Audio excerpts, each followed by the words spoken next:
And we are live. Welcome back, ladies and gentlemen. I'm one of your co-hosts, Blake Ruffino. Alongside me is my counterpart and co-host, Joe DeLeone. Good evening, good sir. How are you?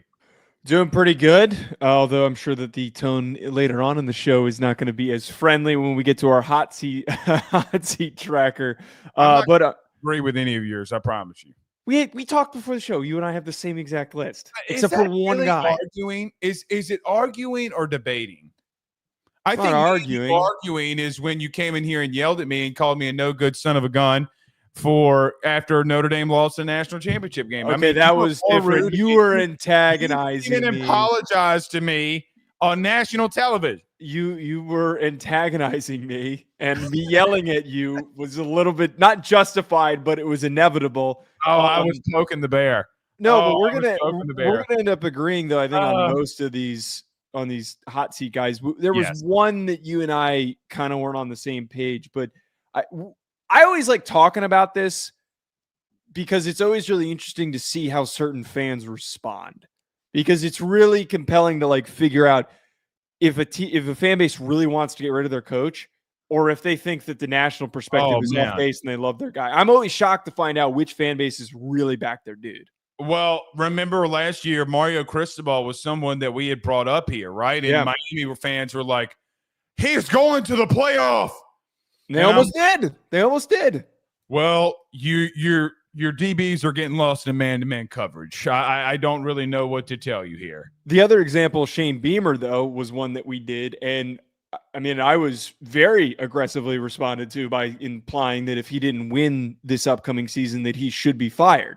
Now, he turned things around. He put together a really good defensive team, but all signs were pointing towards them sucking, especially the way that they played against Old Dominion was a pretty strong indication that they were going to have a brutal season. But they rebounded. Credit to Shane Beamer for bouncing back. I kind of wonder, out of the list of guys, and maybe we should close out the segment with this, if there was one guy who does bounce back and does end up finishing the year really strong that we think could get fired, who it could be.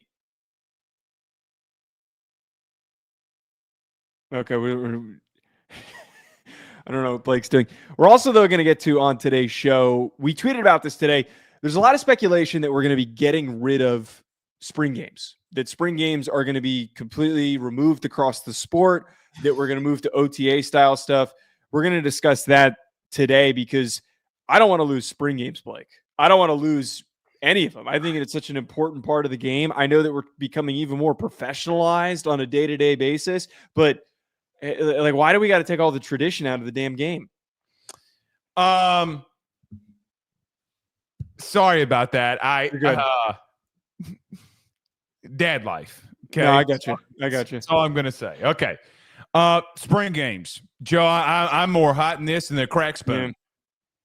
I think you I wasn't expecting that analogy. Was not expecting that. Joe. I'm pretty pissed off about this now. Yeah, it's BS. We've killed enough traditions. Why do we have to kill this too? Golly. What about tampering? Dude, Matt, I mean, Joe, nobody's going in the spring portal like that. The article that was written by CBS Sports got a lot of really good opinions, and most of the opinions from coaches agree with what you just said, that if a kid wants to leave, just because somebody hits him up on Twitter because he has a really nice spring game, you can't control that.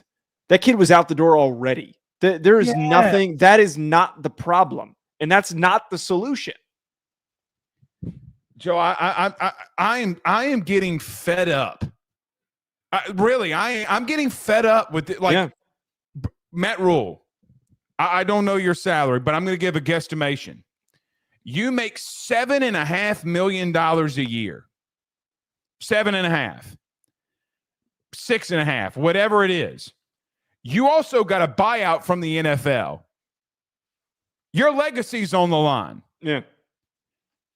Stop bitching and start getting after it. Right.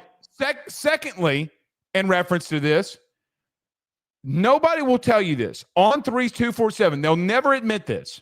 You know what their biggest sites are? What? Nebraska. The biggest site that you will find on one of these message boards is going to be Nebraska from a paid subscription standpoint. If they're giving $10 to follow you, they'll give you $10 for NIL. Get it moving.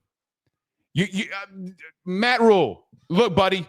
You know what? I just convinced myself. Matt Rule's on my top 3 hot list. Oh, no, he's not on the hot seat. Come on, man. He's on my hot seat list. He's on your hot seat, but he's not on the hot seat. He pissed me off to no end. To no end. They're not getting rid of him. But I do agree with you.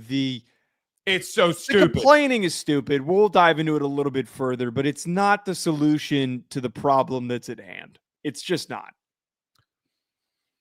I'm pissed. I'm telling you, I'm pissed. I can clearly tell that you're pissed off. Cody McGee with a $5 super chat says, I know y'all talk mostly college, but Blake Joe, Kellen Moore, former Boise State quarterback to the New Orleans Saints. One, do you know that the last time that Derek Carr and Kellen Moore faced off on the field when Kellen Moore was at Boise and Derek Carr was at 57-7. So if Derek Carr gets shipped out, I'm just saying maybe Kellen Moore's trying to say something. Hey, you stink. I saw all I needed to see back in 2011. I don't think that Derek Carr getting shipped out is going to have nothing to do with Kellen Moore. I know. Here's something interesting though that is college football related. Strong possibility that he's going to hire Doug Nussmeier, who they have been together since 2018. Oh wow. His son's going to be about 50 miles away from him playing in Tiger Stadium in his senior year. I mean, that would make perfect sense. The one thing I brought up on Hack City yesterday, because we talk a lot of NFL on that show, Saints fans need to realize and be ready for this. They need to tear it down to the studs. Oh, they need to suck the cat. Right. I think that a lot of them agree. Trying to do this middling shit where you are hovering around 500, it doesn't work. You need to suck for a couple of years, build this thing up, and it sounds like they're giving Kellen Moore the leeway to do it. I think it's a great hire, though. I mean, he's a brilliant coach. He's a young guy. He's got a lot of energy. He's a smart offensive mind. Hopefully they can find a quarterback in the next 3 years. That's the biggest driving force of this. Very true. And he also says $5 says Ben Christmas, UNLV, sadly passed away. Thoughts and prayers. I did not know that. I saw the headline. I did not see what happened, but yeah, of course, thoughts and prayers with his family. He believe he passed away in his off-campus housing. I don't know what the cause was though. Yeah, I unfortunately I did not get to read the article or whatever was going on, but yeah. TJ's in the building. He says, "Hello, gents. Let's get after it." Okay. What's up, TJ? Maybe he's going to be in here to listen to us talk about Mike Norvell. Oh man, so he hopped in for that reason because we're going to shit on Mike Norvell. That's what it was. You threw the man under a bus while wearing a Bucks hat. We're not throwing him under the bus. We're throwing Mike Norvell under the bus. That's the difference. We love TJ. Mike Norvell, maybe not. I wish we could just be in the good graces of Florida State fans. I don't want to get Kirk Herbstreit. I don't know why we're getting yelled at. I mean, to be fair, we haven't gotten yelled at as much. To be fair, I try to be 2-10. What are they going to yell at us about? Right. I tried to be pretty bipartisan about the outcome of that college football playoff situation, and them sucking this year. We were bullish on what they could have done at the start of the season. They failed, mightily. Here's the thing. This is what I want you to do. Okay. If anybody is interested, go to our DJU to FS Florida State video. The spring ball one. Man, we called that. We called that. Okay. Go down the comments and read what they're saying. You know, if I was an ultimate troll, what I would do is I would go out there and start cutting some heads off. But I don't do it. You know, it's not like our friends over from West Virginia who they have completely ignored me. They have completely ignored you, boy. Justifiably, completely justifiably. There's nothing to be excited about. The Rich Rod, they'll be good with Rich Rod. West Virginia did make a little bit of a move today. Pat White is back in the building, the assistant head coach, assistant quarterbacks coach. Going to be very interesting. they're bringing the whole band back together in Mountaineer land. That's what I know. Joe, we did talk about Matt Patricia. Let's just get to it kind of quickly here. I guess roundabout thoughts. I know we talked about it a lot, but just to acknowledge it. Yeah, now this seems like this is going to be official. To reiterate, I was a big fan of the hire. I thought that it makes a lot of sense to go with a guy who is a former Super Bowl winning coordinator. You're going to get somebody who is a brilliant defensive mind. The concerns about how he's incapable of connecting with players, and there's been complaints about how effective he was as a head coach in his time with Detroit. There are a lot of underlying issues, but he's not the head man. Jim Knowles wasn't somebody who was a lead driving force in recruiting. All Patricia needs to do is call the damn defense. Wink Martindale was successful at Michigan. There's no reason why Patricia can't be successful with all this talent that he's going to be working with at Ohio State. I need to see it work. I mean, listen, I want to be. I want to be. Well, first off, let me back up. When we talked about with Matt Patricia that the DJ Durkin news and him getting paid what he got paid was not just coincidental, because it wasn't coincidental. All right. This Matt Patricia thing, listen, you demoted your OC, okay, and then you brought him back as your OC. You have a guy that regardless has had struggles even in the NFL the last couple of years. I know Wink Martindale came from the NFL, and then, I mean, Michigan wasn't bad defensively. But Joe, the problem about that is the Giants' defense didn't suck like that, or where was he? He was with the Giants, was he not? No. So he was the Patriots defensive coordinator. He went to the Lions. No. Martindale. Oh, Martindale. He was with the Giants. Yeah, sorry. Right. I thought okay. Patricia. They were really good defensively. The only reason why he left was because a conflict between him and Daboll.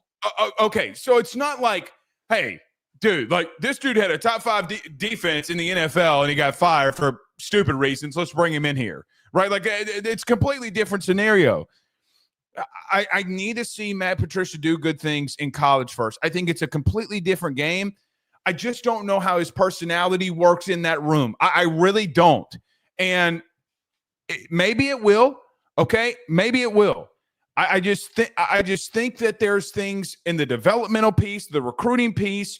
There are a lot of things that got to come together here. You got to give him time, but I don't know how to feel about it. I'm kind of just like, I don't know. I can't explain it well enough, I don't think.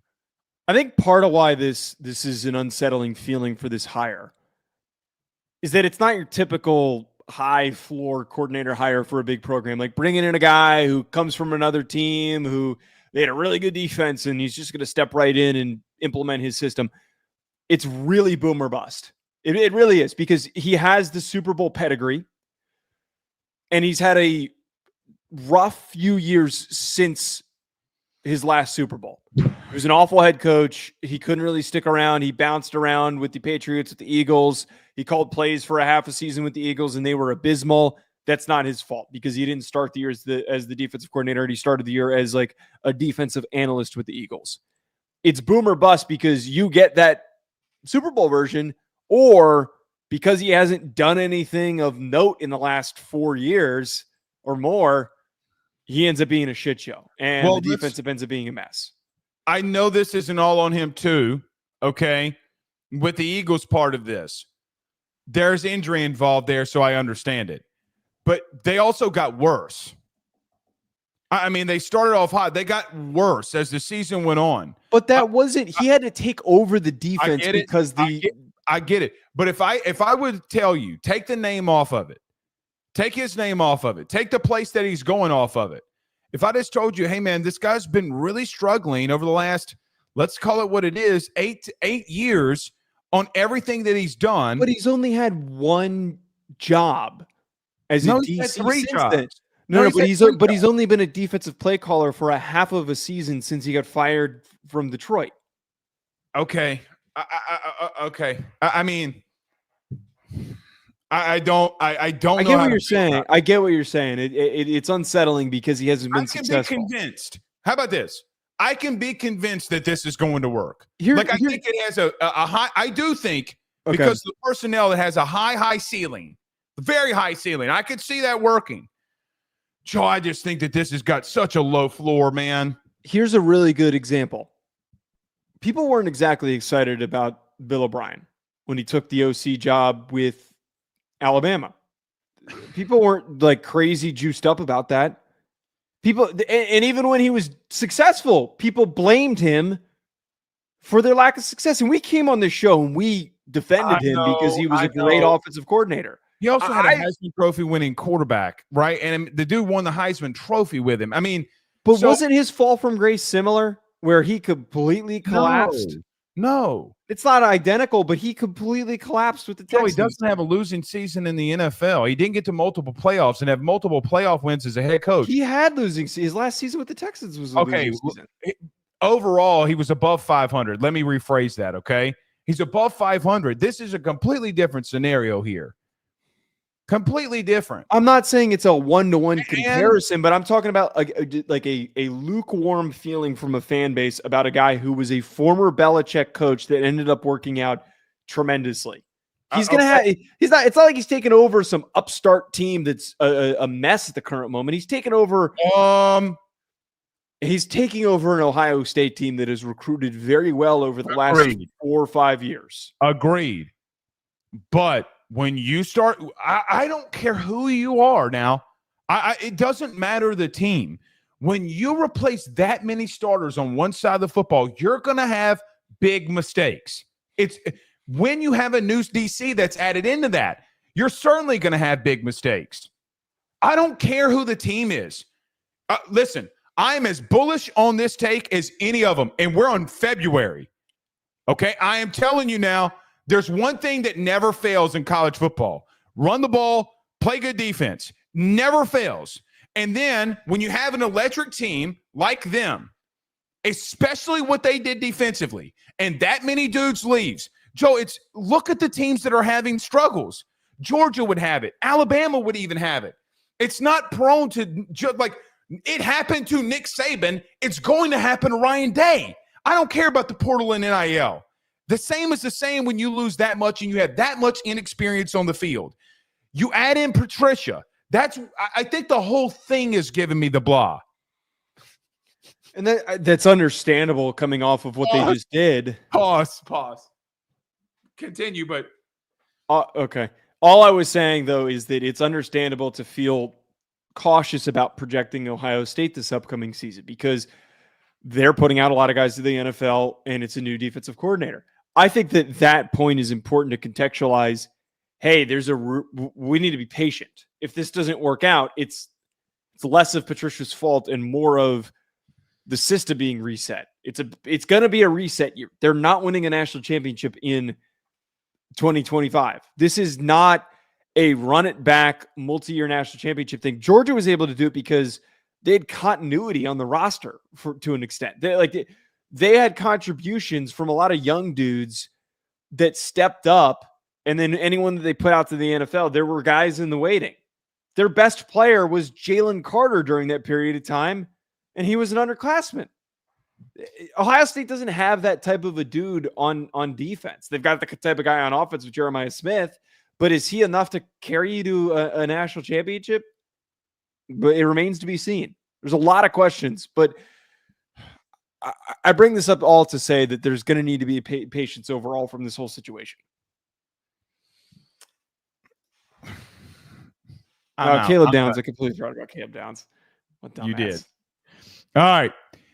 Joe, we got to get to this. So there's been a lot of headlines here over the last couple of days, whether it be Matt Rule or whether it be CBS reporting this today in reference to some coaches not wanting to do spring football and not wanting to televise their football games. Well, here's a couple of things. Number one, you get paid for it. And you know what's going to come of it? TV revenue.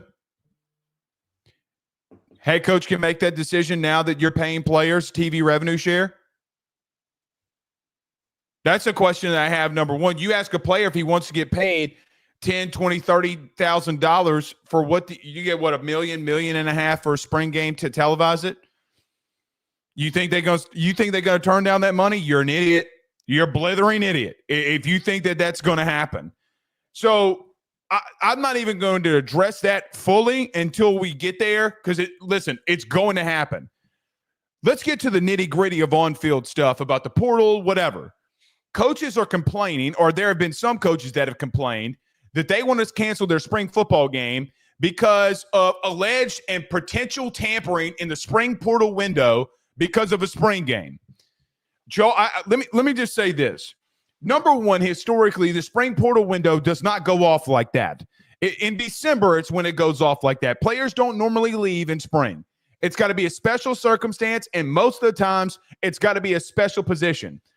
How many defensive tackles went in the portal during the spring? A lot of them did. It's what we were talking about the entire spring. One position group will probably do that this time. What I'm hearing from most coaches is it's going to be safety. That there might be a big name safety that enters the portal and be like, damn, what? All right, we about to spend some money here. You know what I equate it to? It's like New Year's signing day or the December period signing day to the February one. You might have everybody that's going to go into the portal in December, but when February comes around, nobody's signing then. Only for special reasons players are signing then. Listen, man, we don't get a lot of college football, but you want to keep driving people away from the sport, and I mean this, then do it. You know what the NFL doesn't complain about? Winning. Having 100+ million people watch the Super Bowl. You want to know why? It's a Taylor Swift, maybe, who knows? You want to know why the real reason is because March, April, May, they got big destination points all throughout the offseason. All throughout the offseason, there's what's in April? The draft. What's in March? The combine. So big events that happen during the offseason. That's how they get ready for their season. You're going to take away the one big launching point that you have until August? Bro, here's another thing. The developmental piece of this. Right.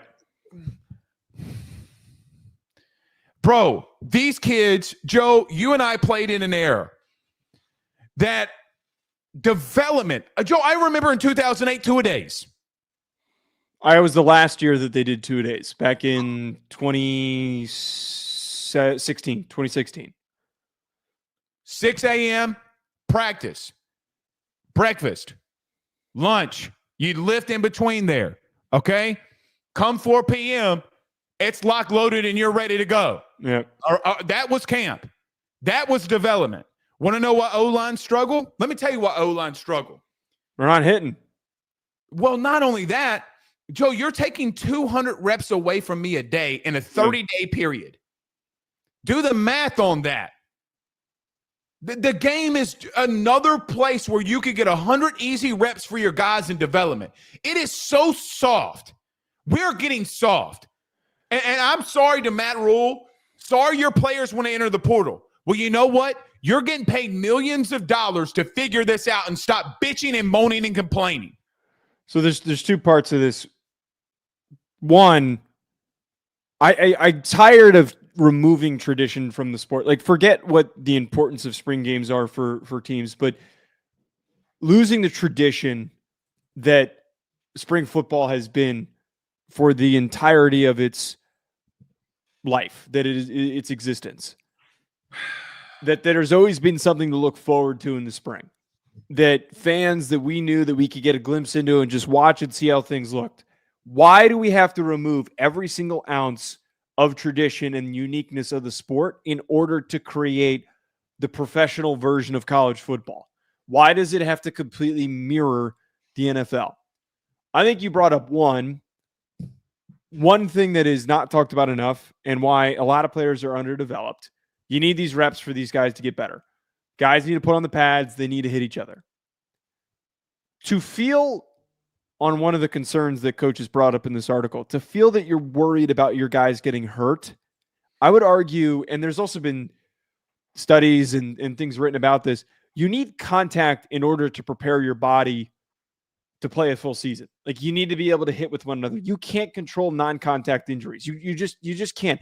Guys are just as bound to tear an ACL doing training reps in OTAs. It happens all the time. Look how many Dante Fowler's like the first guy that I think of that I remember tore his ACL during OTAs right after he got drafted. It happens all of the time.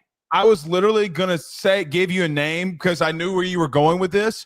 The greatest show on turf never happens without preseason football. Yeah, right.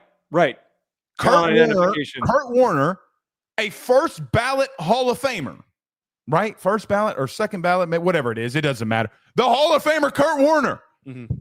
Brother, you can't, Joe, we listen, this is how I see things right now. I see a lot of people that love this sport complain about NIL, the portal, regulations, all this kind of stuff. And then the talking point never comes down to when the coaches go out there and, oh my God, they're trying to tamper with my players. Grow a pair. So wait, that was the second thing that I was going to get to, is that was brought. The injury part was brought up, and then the other part is the fear of losing guys and teams getting to see a glimpse of what they're looking like during these spring games. If guys have an intention to leave, they're going to leave. If guys wanted to see if you're out there at OTAs, if that's what it ends up turning into, that is the early opportunity to compete for your position group. If you are feeling like, and the current depth chart is listed, that you are second or third, or in meetings you're being told that this is what your role is going to be, if you want to leave, you're going to do it. The problem that we're entering with this conversation is that the solution to what is being complained about by coaches is not removing the game. To protect players better is just to practice smarter and to be better about approaching contact in certain periods. There's better ways to protect players' heads now with the guardian caps. And then if you're worried about guys leaving, there needs to be a collective bargaining agreement. There need to be contracts that need to come into place before that we can solve this problem. Getting rid of a spring game doesn't fix any of this. The way that we actually keep guys around for a couple of seasons is for them to sign a contract, which is being pushed now by athletic departments, to sign a contract to guarantee that you're going to return. That's the fix. It's not any of this other shit. We have to live in this world right now for the next 4 or 5 years or so where there is going to be a lot of chaos. And I've brought this up a million times. Until there are actual concrete changes, rules, definitions, some of it's going to be determined by courts. Until we get those things, we're not going to get the future version of the sport and the best version of the sport. Well, pause on that. We can keep talking about it. Joe, on Sunday, we talked about the Title IX thing. They came out today and said, no, ain't fair. NIL, let's get rolling. TV revenue shit. The White House. Hold on. This ain't Congress. This ain't the federal government. This ain't your local government. The White House. Yeah. Good luck. Good luck fighting that political war. Let's see how that's going to turn out. I would just say to this, I don't disagree with the collective bargaining agreement or whatever. Let's try to figure out some regulation here. This is so soft. That's the bigger thing in all of this. Like, you talked about the tradition piece. You talked about, like, hey, man, we get something to look forward to. At least in the NFL, we have all of August for preseason to see how the team really looks. What are they going to do in game situations? Yeah. I know that is the NFL. Why is Nebraska or whoever, Oklahoma, these coaches are looking for excuses? And I love they're looking for excuses. A lot of them always do. It's natural. Brent Venables also kind of replicated what he said. And listen, we're about to get to hot seat coaches here in just a minute. But I got to tell you, I'm out. I am out on this whole thing in reference to keep going this direction. This is what a business looks like when it has no direction. Name one that you've been a part of. If you're listening to this show, you've been a part of one. Think about it. When there was no drill direction, What happened? Now, it doesn't mean that you're not going to make money. It does not mean that you're not going to be successful and a lot of people with you would be successful. What it means is, ultimately, Joe, I mean, it's going to continue to stay the same.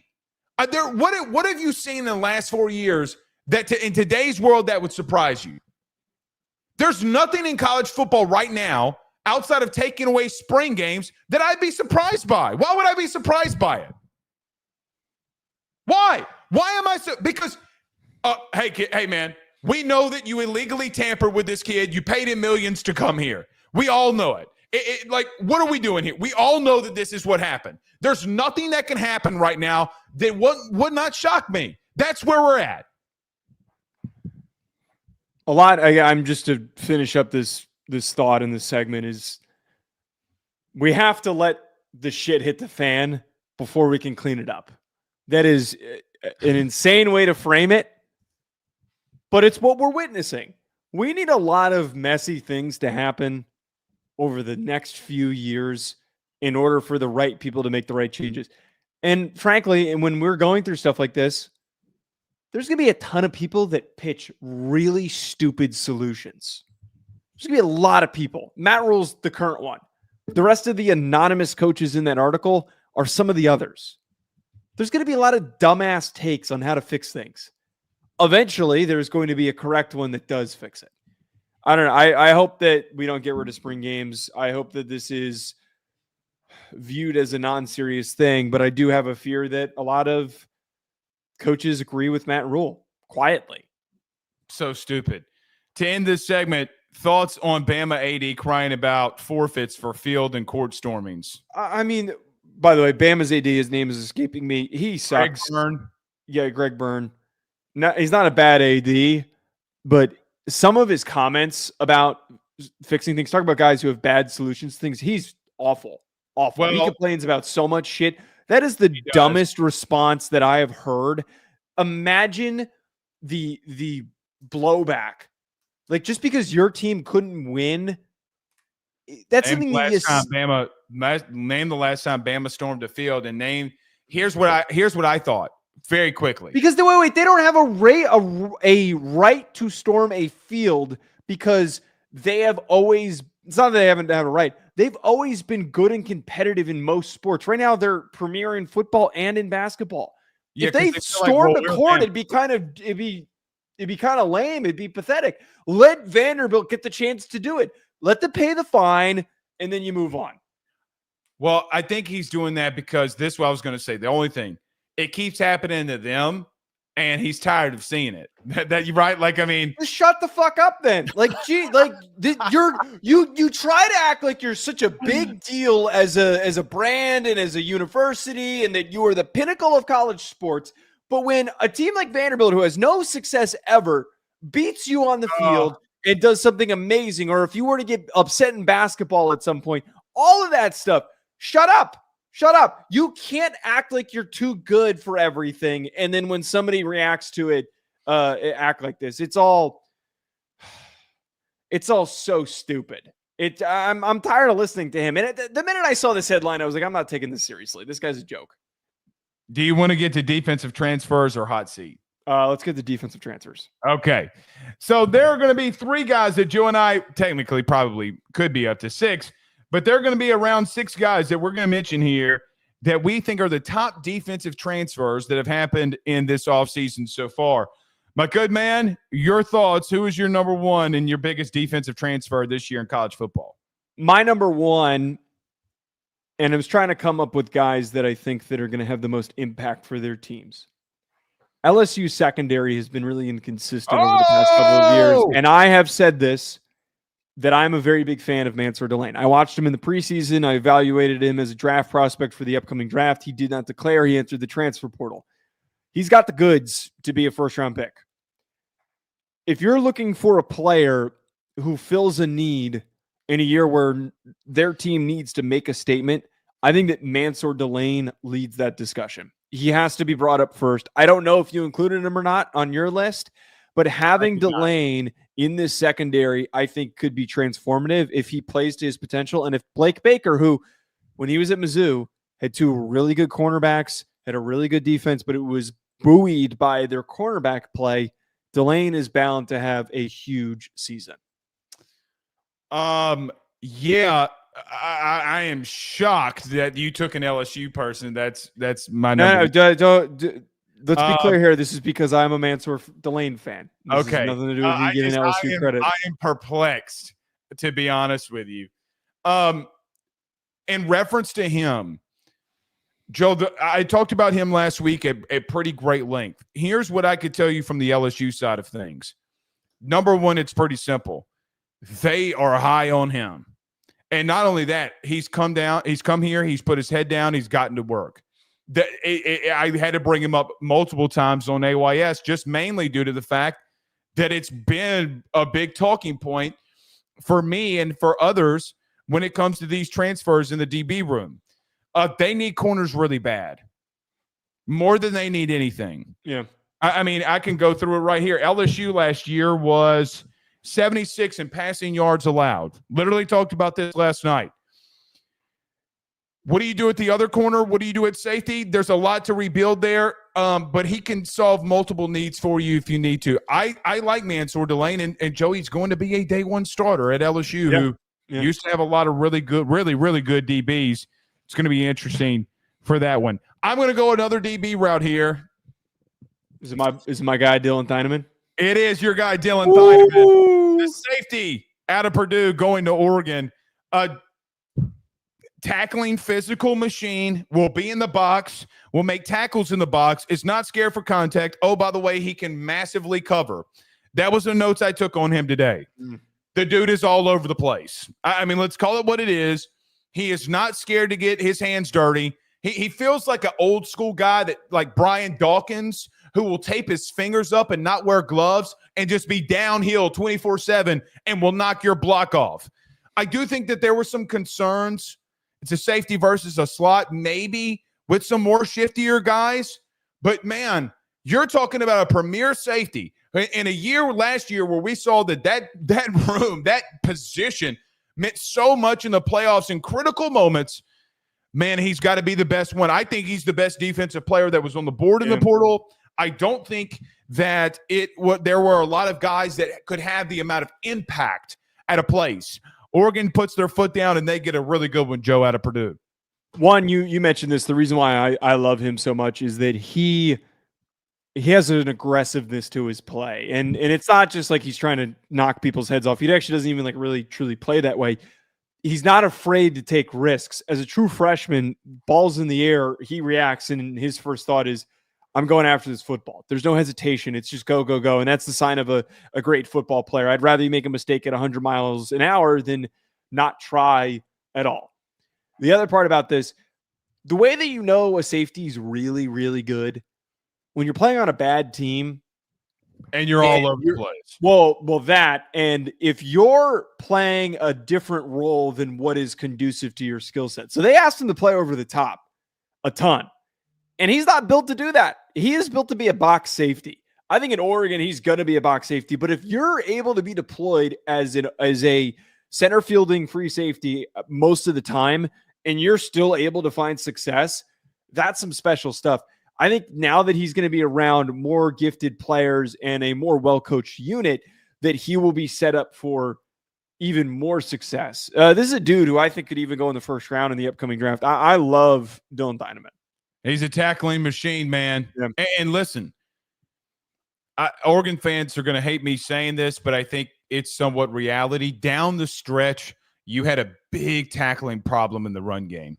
Yeah. It was, and look, even against Boise State, I mean, I know it's Ashton Genty, but my goodness, right? Like, I mean, this guy will come in there and he'll put his head down and he'll get to work very quickly. Oh, and by the way, Joe, it's not like he hasn't done it in the same conference that you were just in against a really tough schedule. He would do it every single week. Who is your number two here? Guy that I've talked very positively about often on this show, and it goes in line with the expectations of his team now performing better. Will Helt going to Clemson. I think that Will Helt is justifiably has been hyped up this offseason.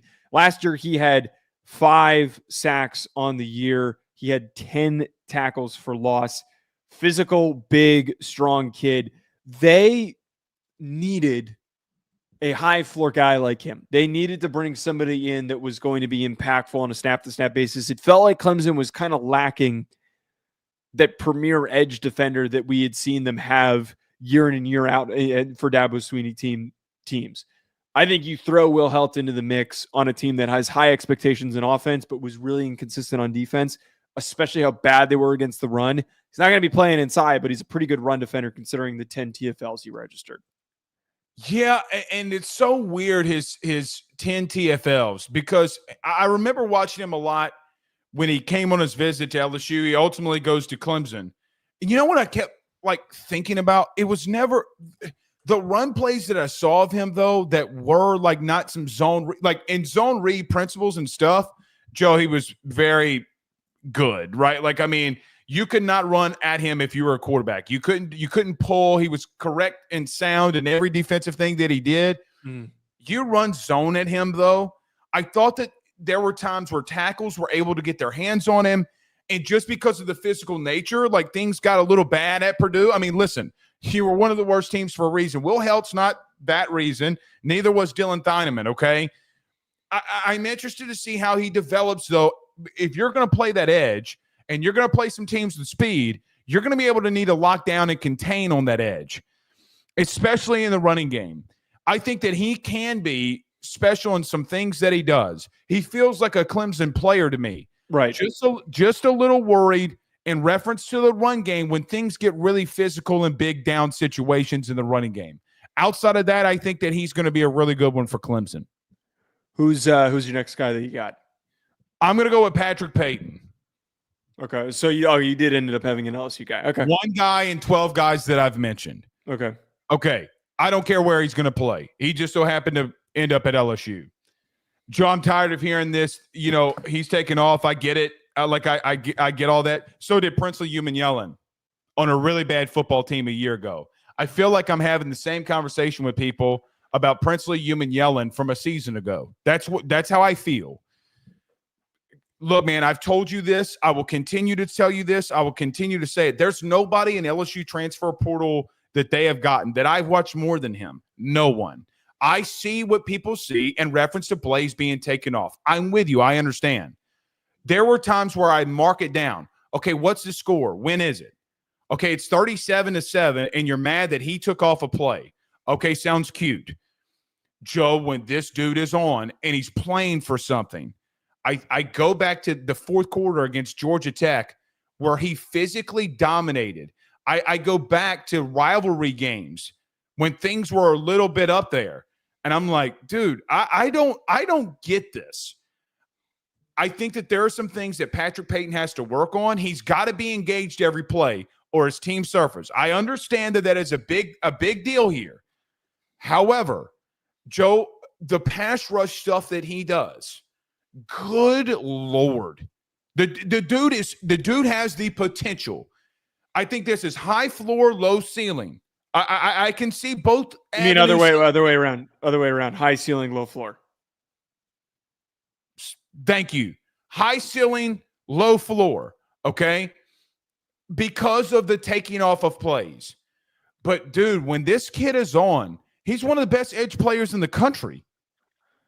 Princely Umanyalan's a really good comparison because that was talked about a lot this past offseason. A lot of people were saying oh, this kid's a slacker. He doesn't care. He's just going to show up and do the same exact thing at Ole Miss.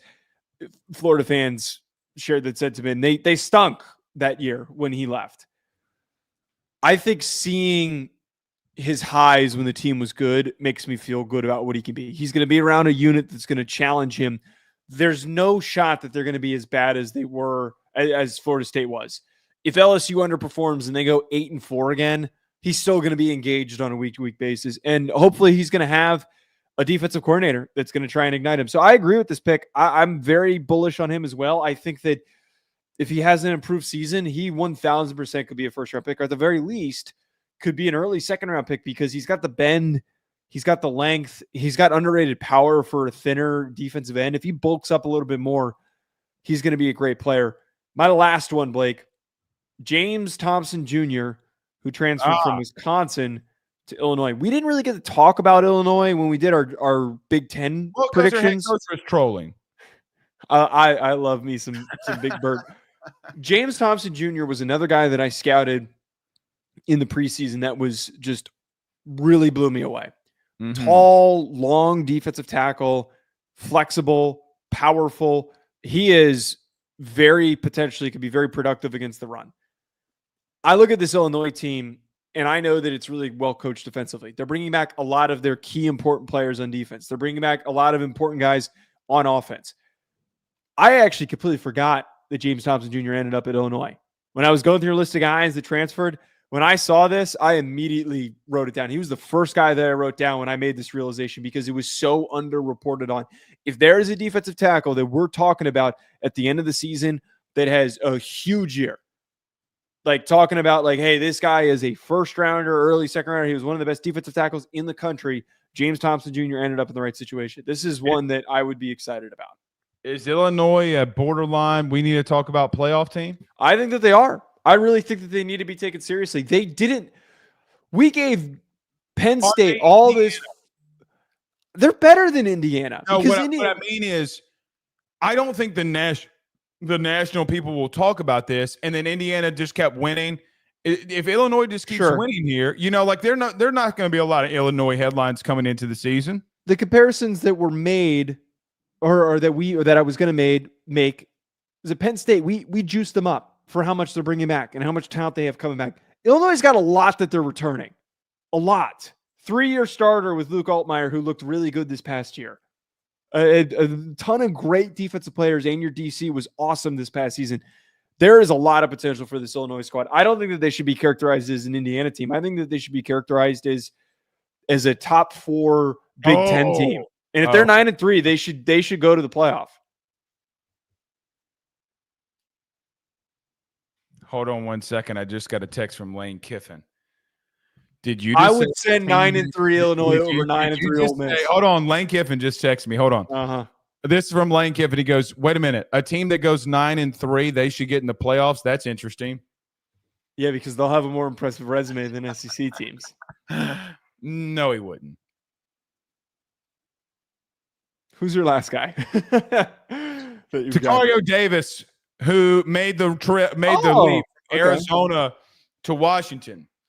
Joe, want to hear an interesting stat? You can go look this up. Washington posted this, I'm pretty sure.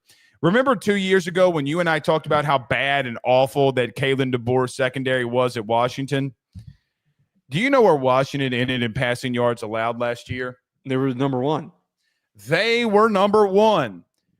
Jed Fish has figured something out at DB. They've gone from the 120s to number 1. And I'm just going to tell you something right now. It's not as if Washington didn't play in a better and bigger conference. And I know the Big Ten still runs the football a lot. This kid's 6'4", Joe. He's got length. He can run. I do worry about him in the running game. I've got to be honest. I mean, he's tall, lanky. I just got to be real with you.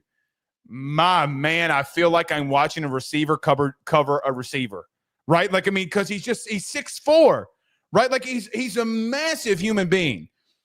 But you know what else I see? I see guys not being able to get off the line of scrimmage either. I see physicality at the line of scrimmage where he's pushing dudes off the ball, and I'm like, bro, after like 3 plays, people get scared of him, and then they don't realize how fast he is. Boy, what a sneaky pickup for the Huskies. He was the last guy that like I was super geeked up about in the preseason, watching his tape. I had a first-round grade on him coming into this upcoming draft. You characterized him really well. He is tall and long, and he can move. Here's the craziest part, though. He is reunited with his running mate who played at the opposite corner when they were both at Arizona, and they're both 6'4". Ephesians Prysock. This is insane. When was the last time you saw a college football team, an NFL team, with 2 6'4" corners? That doesn't happen. And by the way, with a team that had a defensive secondary when they made the national championship game that was that god-awful. And then, Joe, it's not as if they went to the top 20 or the top 10. Joe, they went to number 1. They were the best secondary in the country. The best secondary in the country. I know you're losing Steve Belichick, but I'm just saying, like, it's going to be a no-fly zone. There's not going to be any throw on the ball. Listen to me. I'm serious when I say this. if Belichick going from Washington to North Carolina, if that replicates on how massive like North Carolina jumps, baby Belichick gonna get some looks from teams. It's gonna start happening.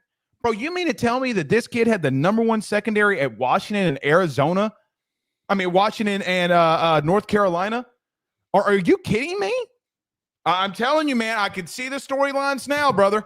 You know, bro, if On3 is going to post what kids are asking for in NIL, they'll post a baby Belichick name getting floated out there. But you're right. Dude, they got massive corners. Here's the thing, though, too, man. Bro, this Washington team, all right now. So that's like the biggest signal for me. By the way, we're probably gonna end up saving hot seat tracker for next show.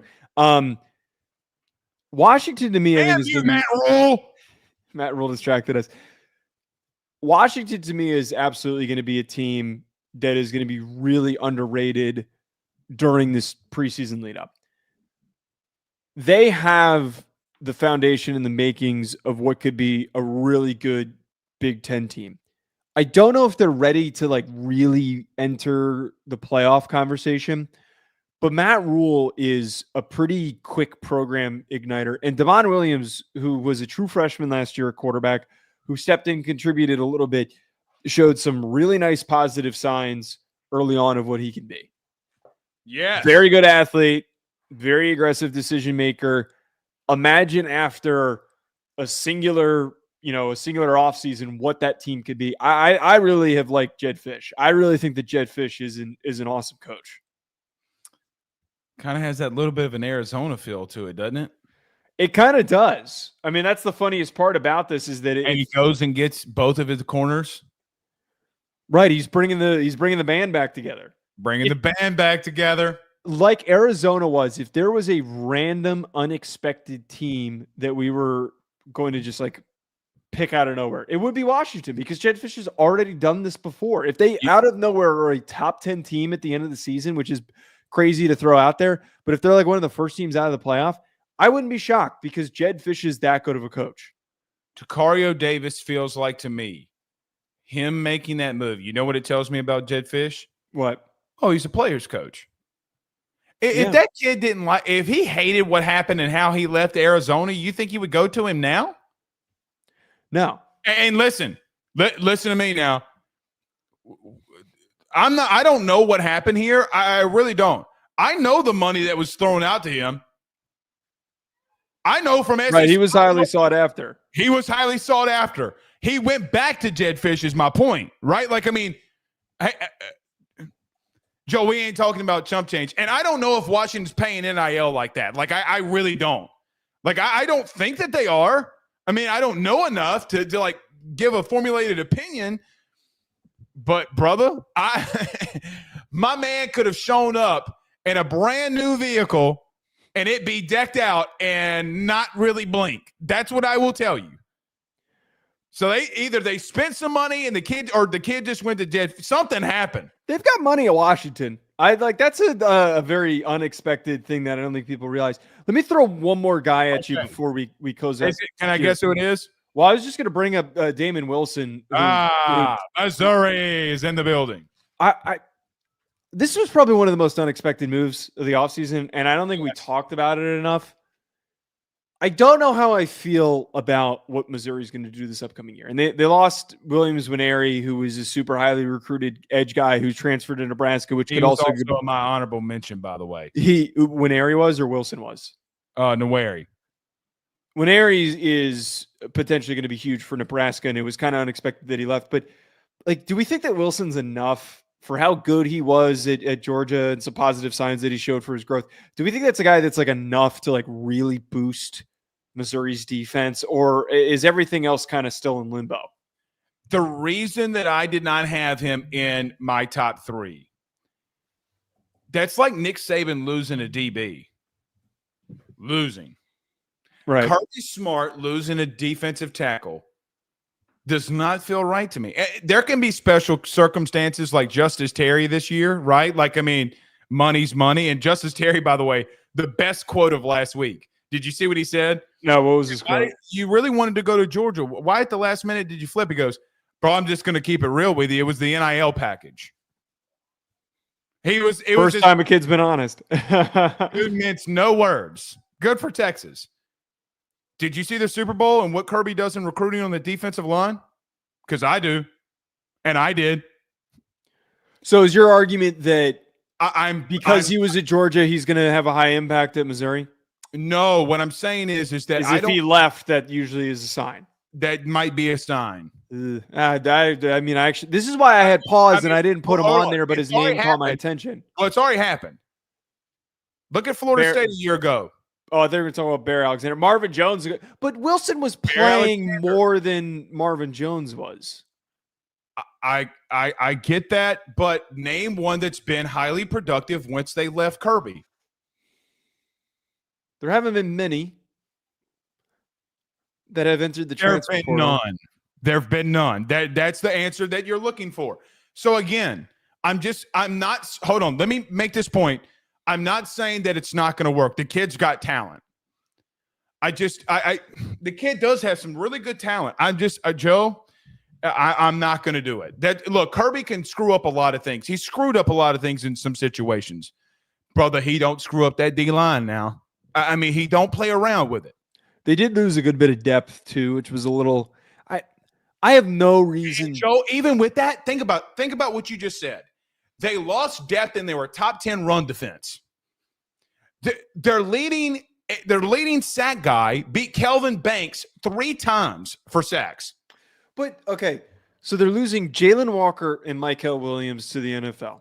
Yes, they're losing Damon Wilson as well. And they lost a couple of young guys, sophomores. I'm not calling like a red alert here, but it just something feels a little odd. Let me just tell you something here. Okay. We talk about recruiting and high school recruiting, right? And how you just restock. We do that for Ohio State and all these other teams, whatever. The kids that are playing in the Super Bowl, the guys that you just mentioned, is who he reloaded with. It's fair. Right. Oh, by the way, I also have 2 decades of him doing this, either at Alabama and Georgia. So you know what? I'm with you. I get what you're trying to say. 1 year of that happening versus 26 years or whatever. Yeah, spare me a little. Spare me a little, buddy. All right, that's a good point. Okay. Thanks. We'll see y'all again on Sunday. Y'all have a good one. Take your women out on Valentine's Day. Peace.